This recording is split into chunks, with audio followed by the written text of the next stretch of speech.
Good morning students. पिछले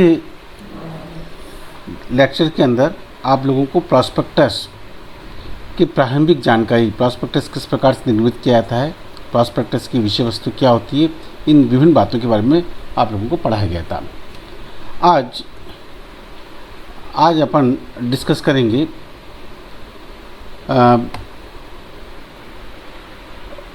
provisions regarding issue of prospectus, abridge prospectus, deemed prospectus,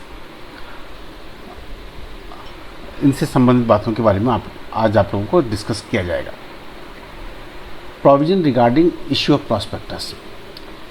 देखिए, जब हम सेक्शन 26 के अधीन प्रॉस्पेक्टस का निर्माण कर लेते हैं, तब इस प्रॉस्पेक्टस को बिना रजिस्ट्रेशन करवाए, बिना इसका पंजीयन कराए जारी नहीं किया जा सकता है। आरओसी के यहाँ पे इसका पंजीयन कराना जरूरी होता है। और प्रॉस्पेक्टस की मुख्य पृष्ठ पर ये लिखा जाना चाहिए कि इसकी एक प्रति रजिस्ट्रार के पास प्रस्तुत कर दी गई है तथा उन प्रलेखों का उल्लेख जो इस अधिनियम के प्रावधान के अनुसार रजिस्ट्रार को प्रस्तुत की गई प्रति के साथ में संलग्न करना आवश्यक था, अथवा प्रविवरण में सम्मिलित उन विवरणों का संदर्भ जिनमें ऐसे प्रलेखों का उल्लेख है, ये भी मुख्य पृष्ठ पे, प्रॉस्पेक्टस के मुख्य पृष्ठ पर लिखा जाना चाहिए। प्रविवरण के पंजीयन के लिए सौंपने की तिथि के 90 दिन के भीतर इस प्रॉस्पेक्टस को जनता के लिए जारी कर दिया जाना चाहिए। पंजीयन की व्यवस्था की पालना न करने पर अगर कोई कंपनी बिना प्रॉस्पेक्टस को रजिस्टर्ड करवाए जनता को जारी कर देती है या पंजीयन की व्यवस्थाओं की पालना प्रॉपर तरीके से नहीं करती है, तो ऐसी कंडीशन के अंतर्गत कंपनी को कम से कम 50,000 रुपये और अधिकतम 3 लाख रुपये तक के अर्थदंड से दंडित किया जा सकता है। और प्रत्येक ऐसे व्यक्ति जो जानबूझकर ऐसे प्रवृत्ति के निर्गमन के लिए दोषी है को 3 वर्ष के कारावास तथा 50,000 रुपये से लेकर 3 लाख रुपये तक के अर्थदंड से दंडित किया जा सकता है। आवेदन पर प्रवृत्ति की प्रति भी कंपनी को उपलब्ध करवानी पड़ेगी। अगर कोई पक्षकार कंपनी को अभिधान सूची बंद होने से पूर्व प्रॉस्पेक्टस के लिए आवेदन करता है, प्रॉस्पेक्टस की मांग करता है, तो कंपनी को अभिधान सूची बंद होने से पहले ही उस पक्षकार को प्रॉस्पेक्टस की प्रति उपलब्ध करवानी पड़ेगी। अगर कंपनी इसमें त्रुटि करती है तो 50,000 रुपये के दंड से दंड की दोषी कंपनी होगी। अब आता है अब्रिज प्रॉस्पेक्टस, संक्षिप्त प्रॉस्पेक्टस। देखिए, प्रॉस्पेक्टस के अंतर्गत बहुत सी बातों का उल्लेख होता है, और जब बहुत सी बातों का उल्लेख होता है तो ऐसी कंडीशन के अंतर्गत प्रॉस्पेक्टस निश्चित रूप से एक बुकलेट के रूप में होता है जिसमें नंबर ऑफ़ पेजेस होते हैं। तो प्रत्येक एप्लीकेशन के साथ में प्रॉस्पेक्टस की प्रति को आवेदक को भेजना कंपनी के लिए कई बार पॉसिबल नहीं हो पाता। तो कंपनी क्या करती है, कंपनी अपने एप्लीकेशन फॉर्म के साथ में silent feature of the prospectus, संक्षिप्त प्रविवरण उसके साथ में लगा लेती है, जिसमें प्रॉस्पेक्टस में बताएगी संपूर्ण महत्वपूर्ण बातों, महत्वपूर्ण विशेषताओं का उसके अंतर्गत उल्लेख होता है। इसको ही हम, इस संक्षिप्त प्रविवरण को ही हम अब्रिज प्रॉस्पेक्टस के नाम से पुकारते हैं। कंपनी की प्रतिभूतियों के लिए कोई भी आवेदन फॉर्म तब तक जारी नहीं किया जाएगा जब तक कि संक्षिप्त प्रविवरण पत्र उसके साथ में नहीं लगा दिया जाए। यदि कोई आवेदन फॉर्म निम्नलिखित में से किसी भी दशा में जारी किया जाता है तो उसके साथ में संक्षिप्त प्रविवरण उपलब्ध करवाने की आवश्यकता नहीं होती। ये जो कंडीशंस है कि जब किसी व्यक्ति को अंशों अथवा ऋण पत्रों के अभिगोपन का ठहराव करने हेतु सद्भावना पूर्वक निमंत्रण दिया जा रहा हो, अथवा जब वे अंश अथवा ऋण पत्र जनता को प्रस्तावित नहीं किए जा रहे हो, तो ऐसी कंडीशन के अंतर्गत एप्लीकेशन फॉर्म के साथ में अब्रिज प्रॉस्पेक्टस लगाने या संक्षिप्त विवरण लगाने की आवश्यकता नहीं होती है। अब आता है डीम्ड प्रॉस्पेक्टस, माना हुआ प्रविवरण। कई बार कंपनी अपनी प्रतिभूतियों का आवंटन या आवंटन करने का ठहराव किसी अन्य कंपनी अथवा फर्म को इस विचार या नियत से करती है कि वह अन्य कंपनी या फर्म उन प्रतिभूतियों को जनता को विक्रय हेतु प्रस्तावित करेगी। ऐसी फर्म को हम इशूइंग हाउसेस के नाम से, निर्गमन गृह के नाम से भी पुकारते हैं। जब वह अन्य कंपनियों या फर्म को, इशूइंग हाउसेस को, जिस प्रलेख के माध्यम से उन प्रतिभूतियों का विक्रय हेतु जनता को प्रस्ताव करती है, उसे कंपनी के द्वारा जारी किया गया प्रॉस्पेक्टस ही माना जाता है। इसके कारण जनता को विक्रय हेतु जारी किए गए प्रलेख कंपनी के द्वारा जारी किए गए प्रविवरण के समान ही समझे जाते हैं। अतः इसके निम्नलिखित परिणाम उत्पन्न होते हैं। एक तो उस प्रलेख पर प्रविवरण की विषय वस्तु संबंधी सभी प्रावधान जो सेक्शन 26 के अंतर्गत बतलाए गए हैं वो इस पर एप्लीकेबल होंगे। उस प्रलेख में किसी असत्य कथन अथवा किसी महत्वपूर्ण तथ्य को छिपाने के वही परिणाम होंगे जो ऐसे प्रविवरण की दशा में होते हैं। ऐसे प्रलेख को जारी करने वाले व्यक्तियों का प्रतिभूतियों के आवेदकों के प्रति वही दायित्व होगा जो प्रविवरण के संदर्भ में होता है। यहाँ पे मैं एक बात स्पष्ट करना चाहूँगा, माना हुआ प्रविवरण या गर्भित प्रविवरण कब और किस कंडीशन के अंतर्गत जारी किया जाता है। देखिए, कंपनी कई बार स्वयं आईपीओ लेके नहीं आती या एफपीओ लेके नहीं आती, अपितु निर्गमन गृहों को या अभिगोपकों के माध्यम से ये कार्य करती है। उन्होंने अपने संपूर्ण अंशों को निर्गमन गृह को भेज दिए।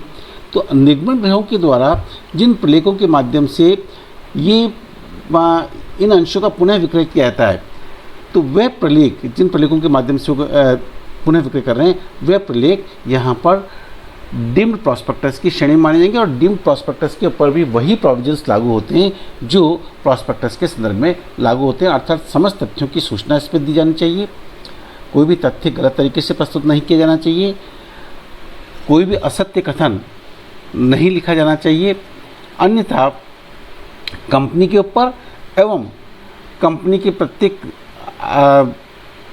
रेस्पॉन्सिबल पर्सन के ऊपर वही दायित्व उत्पन्न होंगे जो प्रॉस्पेक्टस के संदर्भ में उत्पन्न होते हैं।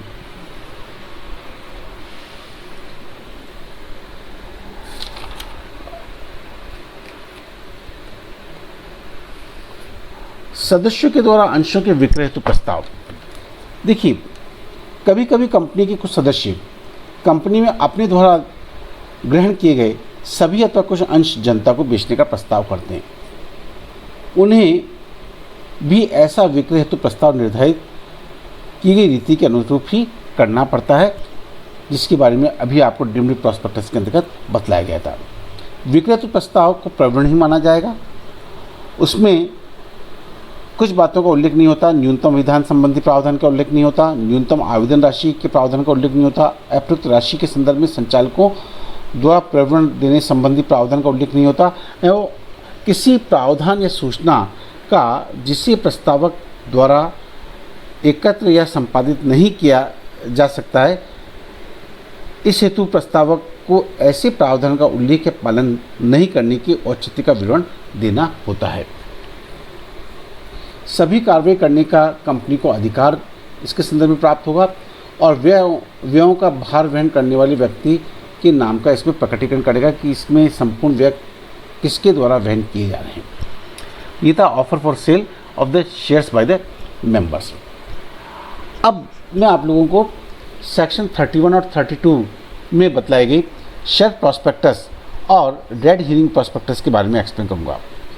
कई बार कंपनी को बार बार निर्गमन करने की आवश्यकता होती है। पूंजी की व्यवस्था के लिए कई बार वर्ष में कई बार आईपीओ के माध्यम से प्रतिभूतियों का विक्रय करने की आवश्यकता होती है और प्रत्येक बार कंपनी के द्वारा प्रॉस्पेक्टस बनाया जाना, प्रॉस्पेक्टस को आरओसी के यहाँ पे उसको फाइल रजिस्ट्रेशन करवाना संबंधी कार्य बड़ा लंबा होता है और इस कार्य के अंतर्गत निश्चित रूप से समय एवं बहुत अधिक धनराशि खर्च होती है। तो कंपनी विधान के अंतर्गत प्रोविजन किया गया है कि अगर कंपनी सेक्शन 31 के अधीन शेयर प्रॉस्पेक्टस बनाकर आरओसी के यहाँ फाइल करवा देती है तो ऐसी कंडीशन के अंतर्गत कंपनी को उस प्रथम निर्गमन के पश्चात बाद में उस 1 वर्ष के भीतर भीतर जो भी पश्चातवर्ती निगमन होंगे उसके लिए अलग से प्रॉस्पेक्टस बना के आरओसी के पे फाइल कराने की आवश्यकता नहीं होगी। सेल्फ प्रॉस्पेक्टस ही वहाँ पर ये माना जाएगा कि कंपनी के द्वारा प्रॉस्पेक्टस जारी कर दिया गया है और कंपनी ने प्रॉस्पेक्टस संबंधित संपूर्ण प्रावधानों की पालना कर ली। किंतु पश्चातवर्ती निगमन जो भी होंगे, मतलब प्रथम निगमन के पश्चात कंपनी जब भी निगमन लेके आएगी उस दरमियान कंपनी की आर्थिक स्थिति में कोई भी परिवर्तन हुआ है या कंपनी ने कोई महत्वपूर्ण अनुबंध किए हैं तो उसके संदर्भ में कंपनी को एक मेमोरेंडम सूचना विवरण पत्र आरओसी के यहाँ पे फाइल कराना पड़ेगा कि जो भी परिवर्तन शेयर प्रॉस्पेक्टस जारी करने के पश्चात जो भी महत्वपूर्ण परिवर्तन किए हुए हैं, चाहे प्रभार में कंपनी की संपत्तियों के प्रभार के संदर्भ में परिवर्तन हुआ हो, महत्वपूर्ण अनुबंधों के संदर्भ में कोई महत्वपूर्ण अनुबंध कंपनी के द्वारा किए गए हों या कंपनी की आर्थिक स्थिति के संदर्भ में कोई परिवर्तन हुआ हो तो इसके लिए कंपनी को सूचना स्मरण पत्र आरओसी के यहाँ पे फाइल करवाना होगा। तो शेयर प्रॉस्पेक्टस प्रथम बार जारी करने के बाद 1 वर्ष तक कंपनी को पुनः जितने भी निगमन आते हैं उसके लिए अलग से प्रविवरण जारी करने की आवश्यकता नहीं होती है। तब इसके बाद में जो आता है वो आता है रेड हियरिंग प्रॉस्पेक्टस, जिसको हम बोलते हैं मायावी प्रविवरण। जैसा कि इसका नाम है मायावी प्रविवरण, अर्थात कई बार कंपनी जब अपना निगमन लेके आती है तो ऐसी उस समय कंपनी अपनी उल्लिखित प्रतिभूतियों की मात्रा एवं मूल्य के संदर्भ में निश्चित नहीं कर पाती या उसका उल्लेख नहीं कर पाती। मायावी प्रमाण पत्र वह प्रमाण पत्र है जिसके अंतर्गत कंपनी उल्लेखित प्रतिभूतियों की मात्रा अथवा मूल्य के संदर्भ में विवरण नहीं देती है। कई कंपनी ऐसा प्रतिभूतियों की बुक बिल्डिंग प्रक्रिया के माध्यम से निगमन जब करती है तो कंपनी कई बार इशू करते समय अपने किस प्राइस के अंतर्गत कंपनी इशू जारी कर रही है प्रतिभूति को अथवा कितनी मात्रा के अंतर्गत जारी कर रही है इसका उल्लेख नहीं करती है। तो बिना इसके उल्लेख किए जब कंपनी प्रॉस्पेक्टस को आरओसी के फाइल करवाती है, प्रॉस्पेक्ट बनाती है तो उसको हम रेड हियरिंग प्रॉस्पेक्टस के नाम से पुकारते हैं। रेड हियरिंग प्रॉस्पेक्टस के बारे में सेक्शन 32 में प्रोविजंस दिए गए हैं। इसमें प्रतिभूतियों का प्रस्ताव करने वाली कोई भी कंपनी प्रविवरण जारी करने से पूर्व मायावी प्रविवरण जारी कर सकती है। कोई भी कंपनी मायावी प्रमाण पत्र जारी करने का प्रस्ताव करती है तो उसे प्रस्ताव और अभिधान सूची खुलने के कम से कम 3 दिन पूर्व रेड हियरिंग प्रॉस्पेक्टस को आरओसी के पे फाइल करवा देना होगा। मायावी प्रविवरण के लिए भी वही दायित्व होंगे जो एक सामान्य प्रविवरण के संदर्भ में होते हैं। प्रत्येक कंपनी जब अपना प्रविवरण फाइल करेगी तब उसे प्रविवरण में उन परिवर्तनों का प्रमुखता से दर्शाना चाहिए जो मायावी प्रविवरण एवं उस प्रविवरण के अंतर्गत है। देखिए कंपनी ने क्या किया, जब इशू लेके आई तब तो कंपनी ने रेड हियरिंग प्रॉस्पेक्टस जारी कर दिया और रेड हियरिंग प्रॉस्पेक्टस के अंतर्गत कंपनी ने अपने अंशों के निगमन मूल्य का उल्लेख नहीं किया, केवल एक प्राइस बैंड दे दिया, कहाँ से कहाँ तक के बीच का प्राइस बैंड या मात्रा का उल्लेख नहीं किया। किंतु कंपनी जब अपनी प्रतिभूतियों का आवंटन करती है तो आवंटन के पूर्व कंपनी को प्रॉस्पेक्टस बना के आरओसी के पे फाइल करवाना पड़ेगा और आरओसी के के पास में जब कंपनी अपने प्रॉस्पेक्टस को फाइल करवाती है तो कंपनी को रेड हियरिंग प्रॉस्पेक्टस और प्रॉस्पेक्टस के मध्य जो भी परिवर्तन है उन सभी बातों का उल्लेख भी करना पड़ेगा। मायावी प्रमाण पत्र जब जारी किया जाता है तो उन्हें प्रस्ताव बंद होने के बाद अपना प्रविवरण रजिस्ट्रार के पास में या सेबी के पास में फाइल करना पड़ता है और ऐसे प्रविवरण के अंतर्गत ये जो सूचना दी जाती है ऋण अथवा अंश पूंजी के रूप में प्राप्त कुल पूंजी, प्रतिभूतियों का अंतिम मूल्य और अन्य कोई विवरण जो मायावी प्रविवरण पत्र में नहीं दिया गया उसका उल्लेख कंपनी को करना पड़ता है। ये था रेड हियरिंग प्रॉस्पेक्टस। अब रेड हियरिंग प्रॉस्पेक्टस के बाद में एक महत्वपूर्ण बात आती है, golden rules of the framing prospectus, प्रविवरण निर्माण के स्वर्णिम नियम। देखिए प्रॉस्पेक्टस के बारे में जब आपको मैंने पिछले लेक्चर के अंदर एक्सप्लेन किया था कि प्रॉस्पेक्टस का उद्देश्य पूंजी प्राप्त करना होता है। पूंजी प्राप्त करने के लिए आम जनता को निमंत्रित करना प्रॉस्पेक्टस का उद्देश्य होता है। जहाँ पर पैसे का इन्वॉल्वमेंट होता है वहाँ पर कई बार गबन, बेईमानी, बदमाशी होने के चांसेस रहते हैं। तो ऐसी कंडीशन के अंतर्गत आम जनता के हितों को सुरक्षित करने के उद्देश्य से हमारे कंपनी विधान में ये प्रोविजंस दिए गए हैं कि प्रॉस्पेक्टस के अंतर्गत समस्त सूचनाएं जो सेक्शन 26 के अंतर्गत बतलाए रखी है उन समस्त सूचनाओं का उल्लेख किया जाना चाहिए। किसी भी सूचना को, किसी भी तथ्य को गलत तरीके से प्रस्तुत नहीं किया जाना चाहिए जिससे कि उसका मतलब कोई भिन्न रूप में निकले, या किसी भी सूचना को छिपाव नहीं करना चाहिए, छिपाना नहीं चाहिए, या कपटपूर्ण तरीके से प्रस्तुत नहीं करना चाहिए।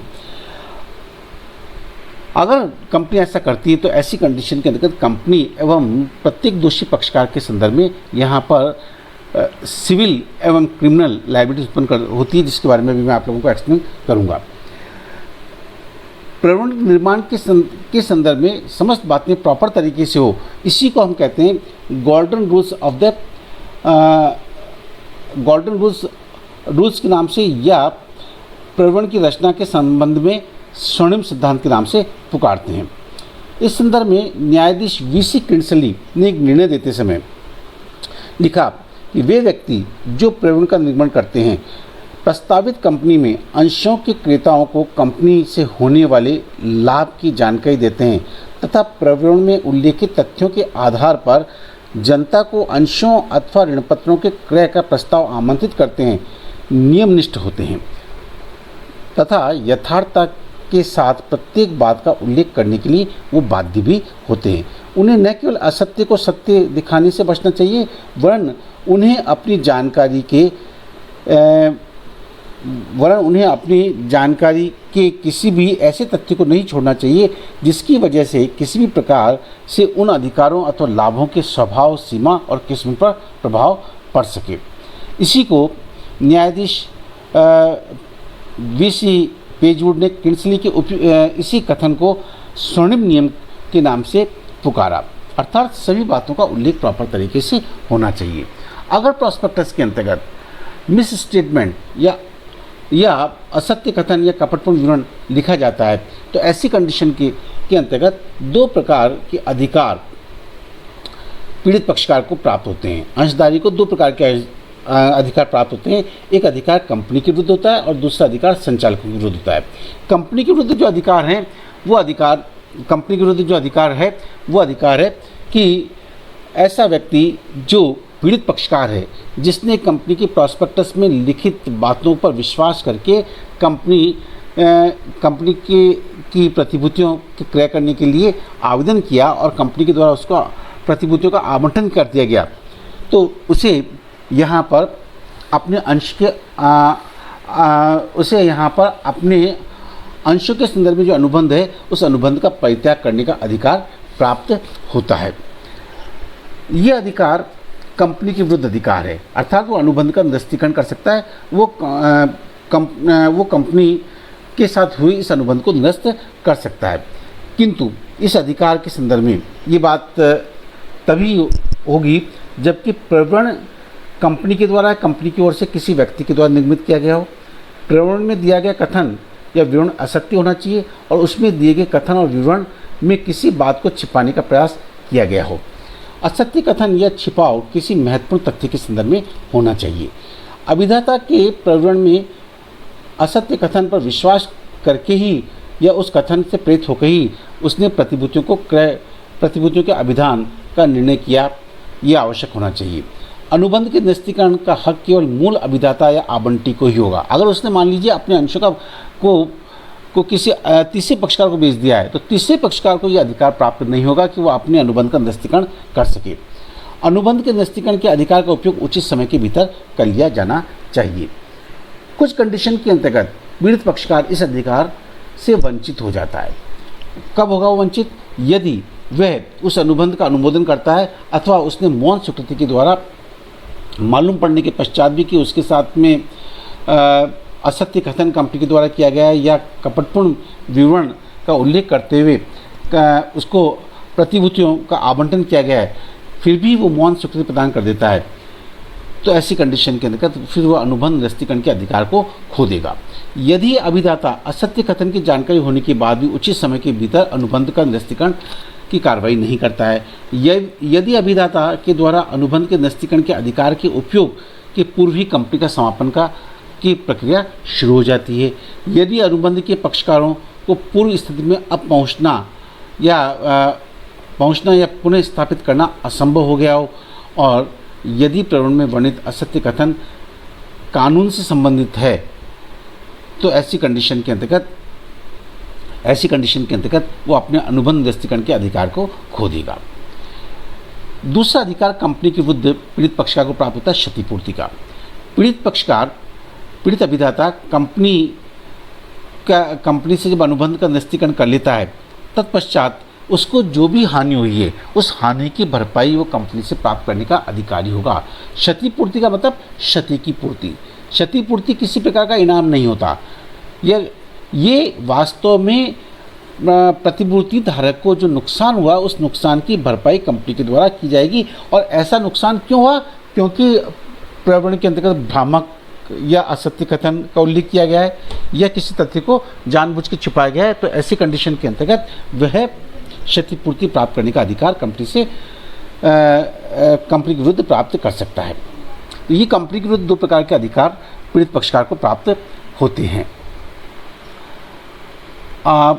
देन इसके पश्चात वे व्यक्ति जो प्रॉस्पेक्टस को जारी करने के लिए उत्तरदायी थे, जिसके अंतर्गत संचालक, प्रवर्तक, विशेषज्ञ इत्यादि लोग आते हैं, इनके विरुद्ध भी उसे अधिक उपचार प्राप्त होते हैं। ऐसे व्यक्ति जो प्रवरण जारी करने के समय कंपनी के संचालक थे, ऐसे प्रत्येक व्यक्ति जिन्हें कंपनी के प्रवरण में कंपनी के संचालक के रूप में नाम अंकित करने की अनुमति दी है, ऐसा प्रत्येक व्यक्ति जो कंपनी का प्रवर्तक है, ऐसे प्रत्येक व्यक्ति जिसने प्रवरण जारी करने का अधिकार दिया है, ऐसे प्रत्येक व्यक्ति जिनका नाम प्रॉस्पेक्टस में विशेषज्ञ के रूप में लिखा है और उन्होंने विशेषज्ञ के रूप में अपनी लिखित में सहमति प्रॉस्पेक्टस के साथ में नत्थी की है, जो कंपनी के निर्माण, प्रवर्तन या प्रबंध से संबंधित एवं हितधारी है या रहा हो, ऐसे व्यक्तियों के विरुद्ध दो प्रकार के दायित्वों की उत्पत्ति होती है। प्रथम दीवानी अथवा सिविल दायित्व और द्वितीय दंडनीय दायित्व। दीवानी दायित्व के अंतर्गत जो बात आती है, प्रवरण में असत्य कथन या किसी कथन को छिपाना या किसी कथन को लिखने से रहने पर पीड़ित पक्षकार ऐसे समस्त पक्षकारों से क्षतिपूर्ति प्राप्त करने का अधिकार रखता है। किंतु ये